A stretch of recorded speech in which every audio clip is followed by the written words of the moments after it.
천사들도 아들도 모르고 오직 아버지만 아시느니라. 홍수전에 노아가 방주에 들어가던 날까지 사람들이 먹고 마시고 장가들고 시집가고 있으면서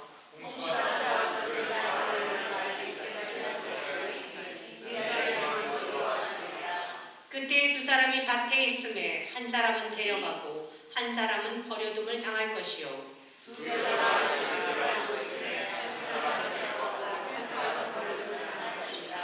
그러므로 깨어있으라. 어느 날에 너희 주가 임할는지 너희가 알지 못함이니라.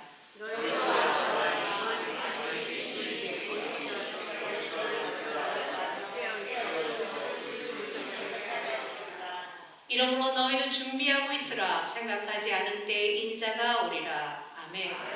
깨어있어 준비하라는 제목 가지고 목사님 말씀 전해주십니다. 여러분 은혜가 충만하시기를 축복합니다. 하나님 아버지, 11월 한 달도 주의 은혜 가운데서 우리 모든 가정들을 지켜주시고 이제 12월 새로운 달을 맞이합니다. 올 한 해가 시작한 것이 얼마 안 된 것 같은데 벌써 2023년도 마지막 달을 우리가 맞이하고 있습니다. 하나님, 12월 한 달도 우리가 잘 주 안에서 마무리하기를 소원합니다. 오래 결심하고 준비했던 것들을 우리가 이루지 못했다 할지라도 하나님 남은 한 달 동안에 최선을 다해서 우리의 삶을 주님의 뜻 안에서 살아갈 수 있는 한 달이 될 수 있도록 인도하시고 함께하여 주옵소서. 이 시간에 말씀을 같이 나눕니다. 부족한 종에게 성령의 은혜가 함께하시고 하나님 말씀을 대언할 때에 성령의 인도하심에 따라서 하나님 우리에게 주시는 말씀을 온전히 대언할 수 있도록 주님 인도하시고 함께하여 주옵소서. 예수님의 이름으로 기도합니다. 할렐루야. 오늘은 2023년도 12월의 첫째 주일이고 대강절 첫 주일이기도 합니다. 대강절 또는 대림절이라고 불리우는 이 대강절은 주님의 강림을 기다립니다라는 그러한 뜻을 가지고 있습니다. 그래서 어떤 분들은 대강절은 성탄절을 기다리며 준비하는 절기로 이해할 때가 있습니다. 그러나 대강절은 또 대강절이 담고 있는 의미는 그것이 아니라 예수님의 초림보다는 사실은 다시 오실 예수님의 재림을 기다리는 의미가 더 가깝습니다. 장차 오실 예수 그리스도, 이 땅에 심판주로 오실 예수 그리스도를 기다리면서 준비하는 그러한 절기가 바로 대강절이라는 것입니다. 우리 그리스도인들은 주님의 재림을 기다리는 사람들입니다. 예수님이 승천하시면서 다시 오시겠다라고 약속하신 그 말씀을 붙들고 그리고 아멘 주 예수 어서 오십시오라고 우리 고백하면서 그 주님의 재림을 기다리는 사람들이 바로 오늘 믿음의 사람들, 크리스찬들 오늘 우리라는 것입니다. 오늘 마태복음 24장에 있는 말씀은 사실상 마태복음 25장과 함께 연결돼서 풀어야 이 말씀이 어떠한 말씀인지를 정확하게 우리가 깨달을 수가 있습니다. 그래서 오늘 본문 말씀이 사실은 몇 구절 안 되지만은 24장, 25장이 함께 연결된 말씀이기 때문에 오늘 말씀을 잘 따라오시지 않고 잠깐 딴 생각을 하게 되시면은 오늘 말씀을 듣는 중에 아마 그 정신이 혼미해지시면서 깊은 잠에 드실 수도 있습니다. 여러분 오늘 말씀은 하나님께서 우리에게 어떠한 말씀을 주시는가를 같이 좀 생각을 하려고 합니다. 36절에 예수님께서 다시 오시겠다는 분명하게 말씀하시고 있습니다. 그러나 그날과 그때는 아무도 모르나니 하늘의 천사들도 아들도 모르고 오직 아버지만 아시느니라 라고 말씀하고 있습니다. 다시 말씀드리면 예수님조차도 다시 오실 그날을 내가 언제인지 모른다라고 얘기하고 있습니다.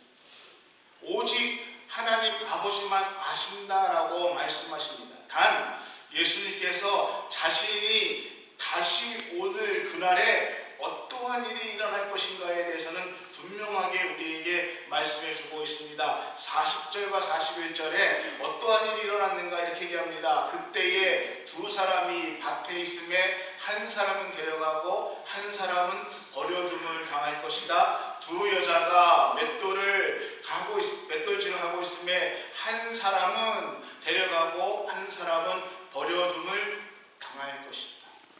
지금의 말로 하면은 두 사람이 커피를 마시고 있는데 한 사람은 남아있고 한 사람은 데려갈 것이다.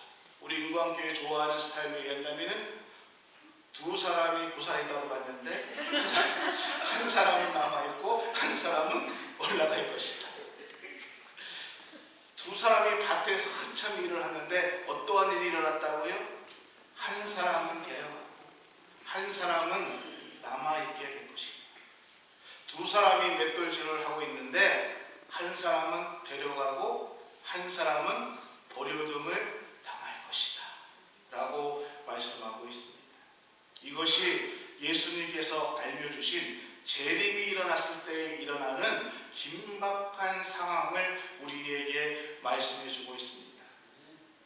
이렇게 말씀하신 다음에 42절에 이렇게 얘기하고 계십니다. 그러므로 깨어있으라. 어느 날의 주가 너희 주가 임하는지 너희가 알지 못합니다. 그러므로 깨어있으라. 그리고 44절에 또 이렇게 말씀하십니다. 이러므로 너희도 준비하고 있으라. 생각하지 않을 때에 인자가 오리라.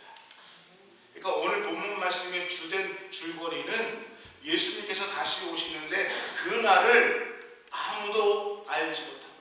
예수님 자신도 모른다. 그러나 예수님은 반드시 다시 오실 것이다 말씀하고 있습니다.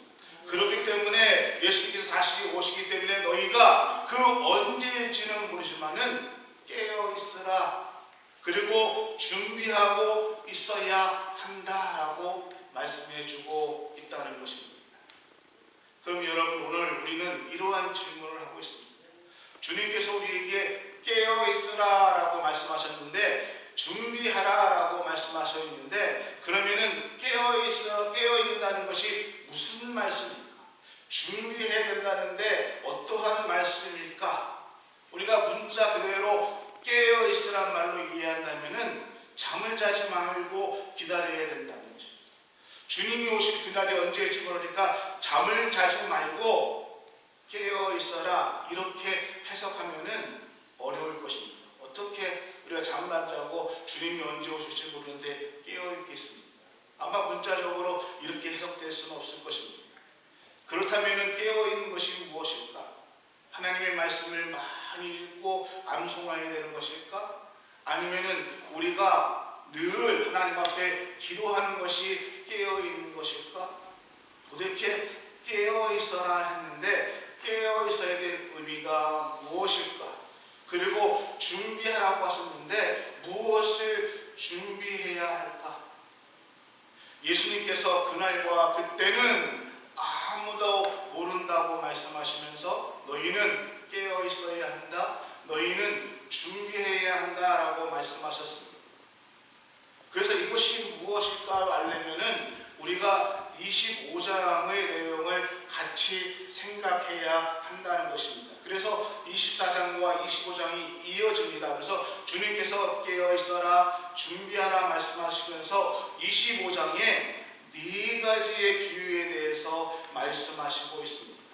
그래서 네 가지의 비유가 정확하게 그 비유를 우리가 이해해야 주님께서 깨어 있어라 또 준비하라는 말씀을 우리가 정확하게 그 뜻을 이해할 수가 있다는 것입니다. 그러면은 오늘 저와 여러분과 함께 말씀을 나누겠습니다. 깨어 있으라고 하신 예수님께서 이 다음 장 25장에 네 가지 비유를 얘기하고 있는데 앞에 두 가지 비유와 뒤에 두 가지 비유가 서로 연결되고 있습니다.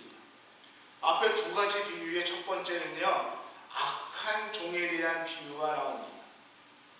주인이 종에게 일을 맡깁니다. 무엇인가를 맡기고 먼 길 여행을 떠납니다. 근데 악한 종이 주인이 맡긴 그 일을 제대로 하지 않아서 결국은 주인에게 혼인하고 쫓겨나는 그러한 것이 첫 번째 비유이고요. 두 번째 비유는 열처녀의 비유가 나옵니다.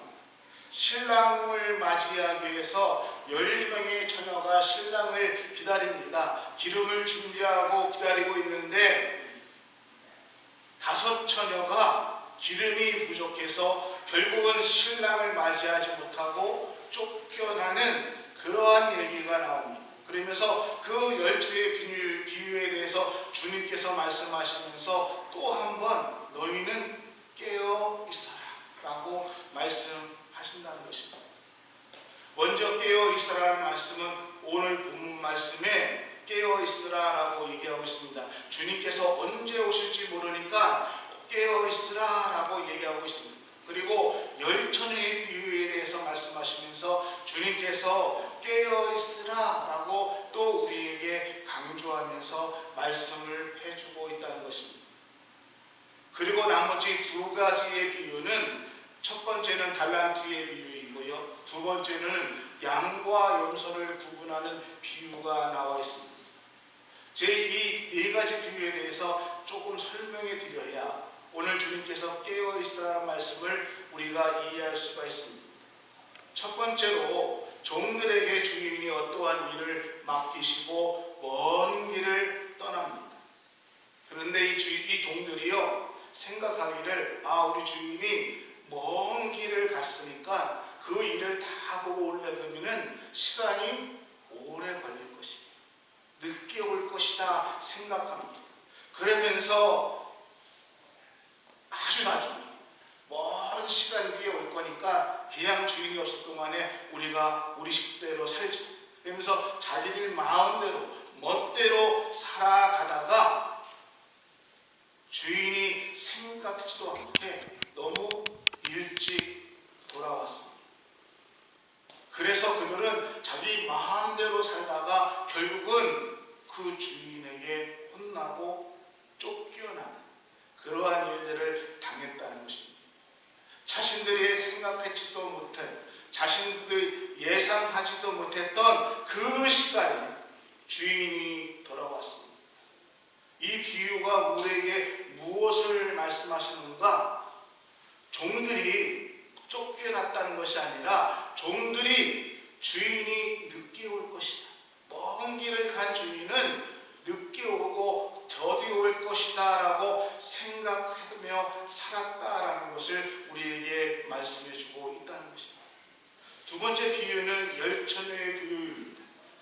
모두가 신랑을 맞이하려고 준비했습니다. 그런데 신랑이 생각했던 것보다 빨리 오지 않았습니다. 그들이 기다렸는데 그들의 생각보다 신랑이 늦게 옵니다. 그런데 자기들이 준비했던 기름이 빨리 올 줄 알고 기름을 준비했는데 신랑이 생각보다 늦게 오니까 기름이 점점 없어졌습니다. 그래서 충분히 기름을 준비하지 못한 5명의 처녀가 안절부절하다가 신랑이 오기 전에 빨리 기름을 더 사갖고 와야 되겠다 하고 간 사이에 신랑이 도착합니다. 그래서 결국은 그 신랑을 맞이하지 못하고 그 혼인잔치에 들어가지 못하는 비유가 열처녀의 비유입니다. 우리는 종종 이 비유에 생각할 때마다 준비의 기름이 무엇일까에 대해서 초점을 맞출 때가 있습니다. 그래서 그 기름이 무엇일까? 기름을 준비하라고 했는데 그 기름이 뭡니까? 그 기름은 우리의 기도일까? 아니면 예수님의 보혈일까? 아니면 내가 하나님의 이름에서 신앙생활하면서 선행을 하고 헌신을 하고 봉사를 하고 그렇게 하나님 말씀대로 살아가는 것, 이것이 기름일까 하면서 기름에 대해서 여러 가지 해석을 하기도 하고 해석법도 나와 있습니다. 근데 여러분, 열처녀의 비유가 예수님께서 이 열처녀의 비유를 통해서 우리에게 해주시고자 하는 말씀은 기름을 준비하라가 아니라 오히려 그 기름이 떨어졌다는 것에 대해서 우리에게 말씀해 주고 있습니다. 왜냐하면 뒤에 나오는 두 가지 비유와 합쳐서 연결돼서 이 비유에 대해서 해석하면은 그 기름이 떨어진 것에 대해서 예수님께서 말씀해 주고 있다는 것입니다. 그런 의미에서 이 열처녀의 비유는요, 신랑을 기다리는, 오늘 우리에게 있어서 주님이 재림하시는 그 재림을 기다리는데 우리가 그 주님을 재림을 기다리는 것은 좋습니다. 정말 그렇게 살아가는 거 좋은데 오늘 우리에게 주시는 말씀은 그러면은 예수 그리스도가 재림하시기 위해서 그 재림을 기다리는 우리들 찬양을 하면서 고도소서 찬양하면서 우리가 예수님의 재림을 기다리는 것은 정말 중요한 건데 그 재림을 기다리는 오늘 우리들이 정말 그 재림을 기다리면서 예수님의 재림을 준비하고 있는가? 이것을 우리에게 묻고 있는 것입니다. 열처녀 모두가 신랑이 올 것을 알고 있었습니다. 5명만 알 것이 아니라 10명이 다 알고 있었습니다. 그리고 10명이 다 신랑을 기다리고 있었습니다. 문제는 신랑이 생각보다 늦게 왔다는 것입니다. 그리고 늦게 왔지만은 신랑은 왔지. 그러나 문제는 그 자신들이 준비한 기름이 충분하지 않았다는 것입니다. 우리가 재림을 기다리는 것, 또 주님께서 재림하신다는 거 다 알고 있습니다. 그렇게 고백하고 있습니다. 그런데 주님의 재림을 기다리는 것, 아는 것과 내가 주님의 재림을 준비하는 것은 다르다는 것입니다. 주님께서 지금 예수님께서 우리에게 무슨 말씀을 하시느냐? 너희가 나의 재림을 알고 있느냐? 그러면은 그 예수님의 재림을 위해서 무엇을 준비하고 있느냐? 라는 것을 우리에게 묻고 계신다는 것이죠. 우리가 아는 것, 알고 있기 때문에 나는 준비하고 있다는 것은 전혀 다른 얘기입니다. 알고 있는 것과 준비하는 것은 다른 얘기라는 것입니다. 근데 우리는 안다고 해서 준비하고 있다고 착각할 때가 많이 있지. 마치 내가 시험을 봐야 됩니다. 시험 날짜도 알고 있어요. 어디서 시험이 나올 것인지 시험 범위도 알고 있습니다. 그리고 시험 시간들은 날짜는 점점 다가오고 있습니다. 근데요, 내가 시험 날짜도 알고 또 시험이 어디서 날 것인가 알고 아는 것과 시험을 준비하는 것은 다르다는 것이죠. 안다고 해서 언제 시험 온다고 안다고 해서 내가 준비하지 않으면 그 시험을 통과할 수 없다는 것입니다. 내가 그 시험을 합격하기 위해서는 그 시험에 대해서 철저하게 공부하고 준비해야 한다는 것이죠. 열처녀의 비유가 이것에 대해서 말씀하고 있습니다. 열처녀의 비유가 주님은 이 비유를 통해서 우리에게 묻는 것이지. 주님이 다시 온다는 것, 내가 재림한다는 것을 너희가 알고 믿고 있는가? 그렇다면은 그날을 위해서, 다시 오실 그날을 위해서 오늘 나는 무엇을 준비하고 있는가 하는 것입니다. 주님의 재림을 위해서 나는 무엇을 준비하고 어떻게 살아가고 있는가? 이것을 주님께서 묻고 계신다는 것입니다. 이것이 열처녀의 비유의 핵심입니다. 악한 종의 비유와 열처녀의 이 비유를 통해서 주님은 기다리는 것, 주님이 언제 오시는 것 아는 것 중요하다. 근데 그 주님이 언제 오실지, 예수 그리스도께서 언제 오실지가 그것에 대해서 중요한 것이 아니라 주님이 재림하시는 것은 분명한 사실인데 그 재림을 위해서 오늘 우리가 무엇을 준비하고 살아가고 있는가라는 것입니다. 열처녀 비유의 마지막 부분에서 그런즉 너희는 깨어있으라 라고 다시 한번 말씀하십니다. 그날과 그 시기는 아무도 알지 못한다. 그런즉 깨어있으라 라고 말씀하시면서 오늘 우리 재림을 준비하는 오늘 우리들에게 너희가 본격적으로 무엇을 준비하고 무엇을 깨어있어야 되는가에 대해서 말씀해 주고 있습니다.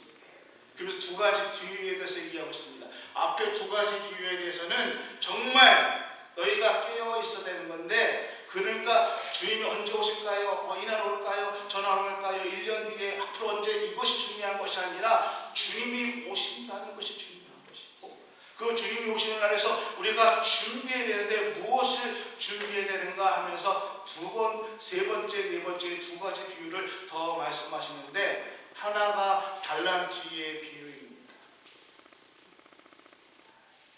달란트를 주인이 여행을 떠나면서 한 사람에게는 5달란트를 주었습니다. 또 한 사람에게는 2달란트를 주었습니다. 한 사람에게는 1달란트를 주었습니다. 그리고 시간이 지나서 주인이 여행해서 돌아왔습니다. 돌아온 주인이 종들을 불러서 내가 너에게 준 달란트를 어떻게 사용했는가를 묻습니다. 5달란트를 준 종이 주인에게 그 준 5달란트와 또 5달란트를 내놓고 내가 이렇게 장사를 해서 5달란트를 남겼습니다 라고 내어놓습니다. 2달란트 정도 주인이 준 2달란트와 남긴 2달란트를 내어놓습니다. 근데 1달란트를 받은 종은 그 주인이 정확하고 무서운 분이기 때문에 내가 그 달란트를 땅에다가 묻어두었다가 그 주인이 맡겨둔 그 묻어둔 달란트를 가져왔습니다 라고 할 때에 그 종이 야단을 맞고 어두운 곳으로 쫓겨나는 비유를 말씀하고 계시다는 것입니다. 여러분, 이 달란트의 비유가 주님이 재림에 대해서 말씀하시면서 그 재림에 대한 비유라는 것을 우리는 기억해야 합니다. 여러분, 이 달란트의 비유가 어떠한 이유일까요? 여러분, 하나님은 우리에게 재능을 주었습니다. 각자에게 재능을 우리에게 주었습니다. 어떤 사람에게는 노래를 잘하는, 어떠한 사람에게는 말을 잘하는, 어떠한 사람은 또 어떠한 일을 잘하는 그러한 각자 재능이 있습니다.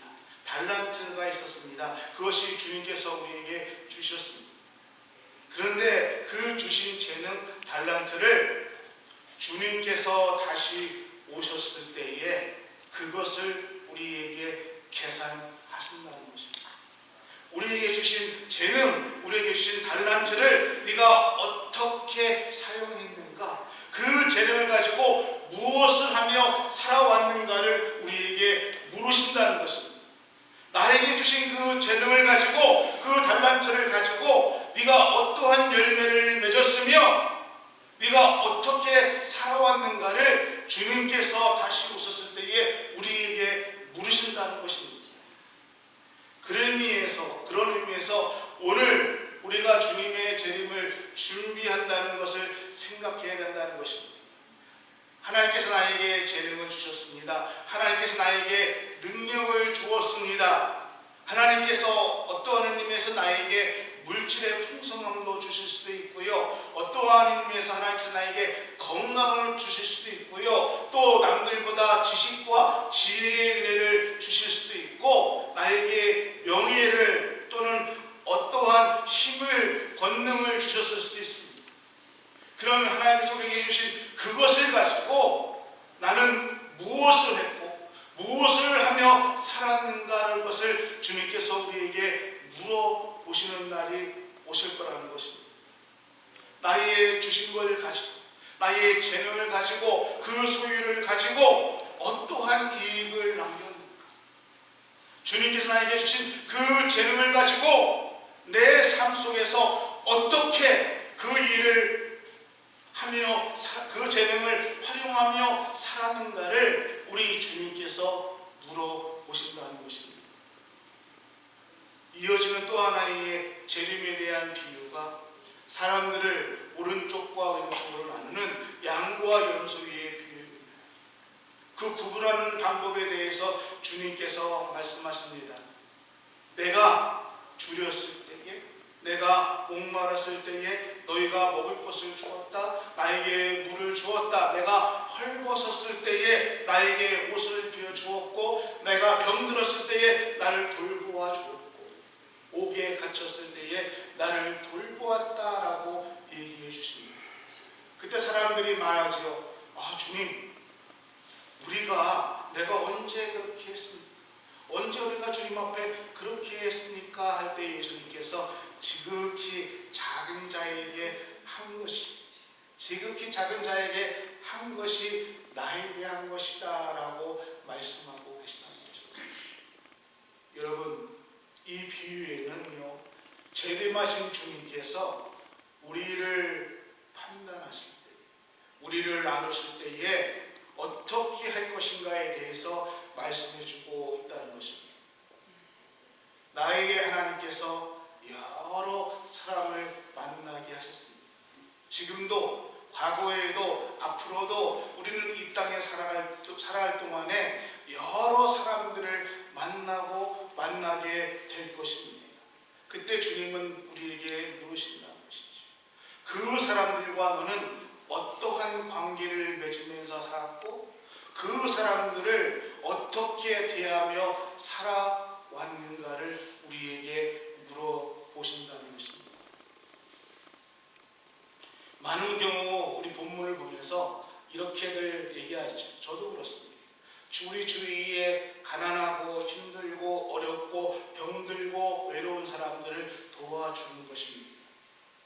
그런데요, 이 본문은요, 그렇게 한정돼서는 안 됩니다.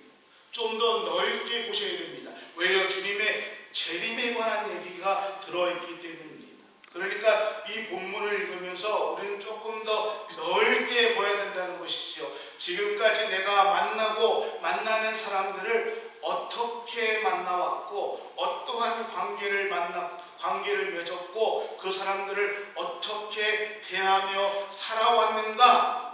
예수님은 우리에게 그것을 묻고 계신다는 것입니다. 만약에 몸이 조금 이상해서 병원에 갔습니다. 그런데 의사 선생님이 여러 가지 검사한 결과 저한테 이렇게 얘기합니다. 만약에요, 괜히 또 오해하지 마세요. 우리 목사님 큰일 났다 하지 마시고, 만약에, 그러니까 의사가, 아이고, 목사님, 문제가 생겼습니다. 앞으로 3개월뿐이 살 수 없습니다. 라고 말한다고 할 때, 만약입니다. 갑자기 예배 끝나고서 저한테, 아이고, 목사님 어떻게 하시 마세요? 만약에 그렇게 한다 그러면은, 제가 집에 돌아와서 무슨 생각을 할까요? 여러분 같으면은 어떠한 생각을 할까요? 아마 대부분은 내가 살아온 인생을 한번 돌아보고 싶습니다. 3개월을 살지 않았다면은 아마 내 인생을 한번 내가 어떻게 살아왔는가? 지금까지 내가 어떻게 살아왔는가? 또 신앙인이라면은 이제 3개월뿐이 안 남았다는데 하나님께서 나에게 주신 생명, 나는 어떻게 살아왔습니다. 정말 하나님이 원하시는 믿음의 사람처럼 나는 살아왔다. 내가 3개월 뒤에 이 땅을 떠나서 하나님을 만난다고 하면은 과연 나는 하나님 앞에 믿음으로 온전하게, 믿음으로 잘 살고 왔습니다. 주님의 뜻대로 살고 왔을까라고 얘기할 수 있을까 하는 그러한 질문을 아마 내 자신들에게 먼저 할 것입니다. 또 하나 더 우리에게 질문한다고 하면은 내 주위의 사람들과 나는 어떠한 관계를 잘 맺고 살았는가? 내가 이제 떠난다고 할 때에 내 주위의 사람들은, 내 아내는, 내 남편은, 또 내 자식은 나를 어떻게 생각할까? 아이고, 가실 때가 됐구나. 아니면은 안 돼요, 우리랑 더 그리스도 치유하셨어요. 내 주위의 사람들은 내 삶에 대해서 어떻게, 나는 주위의 사람들에게 기쁨을 주는 사람이었을까? 나는 주위의 사람들에게 유익을 주는 사람들이었을까? 혹 내 삶은 주위의 사람들에게 인상을 찌푸리거나 또는 저 사람 왜 저래 이러한 삶을 살지는 않았을까? 아마 이렇게 생각을 할 것입니다. 여러분, 마태복음 25장에는 네 가지 비유를 통해서 주님은 주님의 재림에 대한 얘기를 하시면서 어쩌면은 아주 지극히 평범한 얘기를 우리에게 알려주십니다. 평범한 얘기를 해주시는데 그 얘기를 통해서 주님의 재림을 동안, 주님의 재림이 다가오는 그 순간 동안에 우리는 우리의 주위의 사람들을 위해서 또는 내가 주님의 나라를 위해서 살아가는 데 있어서 어떻게 깨어있으라. 가장 평범한 얘기를 하시면서도 당연히 우리가 해야 할 것들, 이 땅에 살면서 마땅히 해야 할 것들, 주님이 나에게 주신 것을 어떻게 내가 잘 사용할 것인가, 이거에 대해서 말씀해 주시면서 그때까지 깨어있으라 라고 우리에게 말씀하고 있다는 것입니다. 나에게 주신 그 재능을 하나님 앞에, 하나님이 나에게 주신 그 재능을 사람들에게 어떻게 사용하고 살아갈 것인가를 우리에게 말씀해 주고 있다는 것입니다. 우리가 살아가면서 주님이 나에게 보내주신 사람들이 있습니다. 아내와 남편, 자식들, 이웃들, 보내주신 우리의 관계를 맺고 있는 사람들에게 나는 과연 그들에게 유익을 주었는가? 복음을 전하는 복음의 전달자로 살아왔는가? 오늘 말씀을